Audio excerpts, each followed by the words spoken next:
यानंतर बघूयात छत्रपती संभाजीनगर जिल्ह्यातील देवगिरी किल्ल्याला लागलेल्या आगीत सुमारे 100 झाडं जळून खाक झाली आहेत। मानवी जीवितहानी टाळली जीवितहानी जी ती टळली, मात्र शेकडो प्राण्यांचे जीव गेले। परिणामी याला जबाबदार कोण असा प्रश्न निर्माण झालाय। दौलताबादमधील देवगिरी किल्ल्याला लागलेल्या आगीत वनसंपदेचं प्रचंड नुकसान झालंय, तर अनेक मुख्य जीवांचा बळी गेला। सिगारेटची ठिणगी गवतावर पडली आणि मंगळवारी सकाळी 10 वाजण्याच्या सुमारास आग लागली आणि किल्ल्याला चारही बाजूंनी आगीनं घेरलं। आगीत 100 पेक्षा जास्त झाडं जळाली, 25 प्रकारच्या वेगवेगळ्या वनस्पती खाक झाल्या, 50 घोरपडी होरपळल्या, 25 पेक्षा जास्त मोर जखमी झाले। तब्बल 12 तासांच्या अथक प्रयत्नानंतर आग आटोक्यात आणण्यात यश आलं।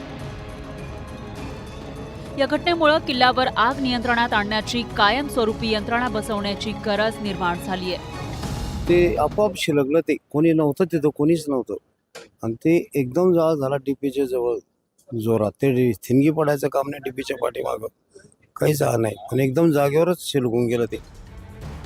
ऐतिहासिक स्थळांचं संरक्षण करण्याची जबाबदारी संबंधित अधिकाऱ्यांची आहे, याकडे लक्ष वेधण्यात आलंय।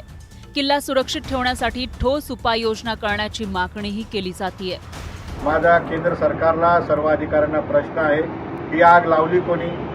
माझ्या माहितीप्रमाणे केंद्र सरकारच्या वतीने करोडो रुपये दरवर्षी साफसफाईसाठी देण्यात येतात। मग जर कागदोपत्री ही सफाई झाली असेल तर हे गवत आलं कुठून? आणि गवत जर नसतं तरी आग कदाचित लागली नसती। किल्ल्याला आग लागली की कोणी मुद्दामहून लावली याचं उत्तर अजूनही मिळालेलं नाही। या प्रकरणी चौकशी करून कारवाई करण्याची मागणी करण्यात आली आहे।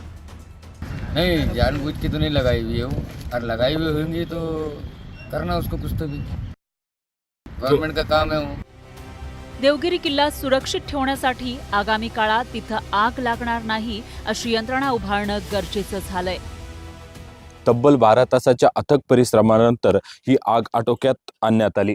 माझ्या मागे जो किल्ला दिसतोय तो देवगिरी किल्ला आहे आणि याच किल्ल्याला काल सकाळी चारही बाजूने मोठी आग लागली होती। आज जो किल्ला आपल्याला दिसतोय, कालच्या दृश्यामध्ये जर बघितलं तर फक्त धुराचे मोठमोठे लोट या ठिकाणी आपल्याला दिसत होते। हा किल्ला कुठे आहे की नाही अशी परिस्थिती काल या ठिकाणी होती। अविनाश कानडजे, न्यूज 18 लोकमत, छत्रपती संभाजीनगर। आणि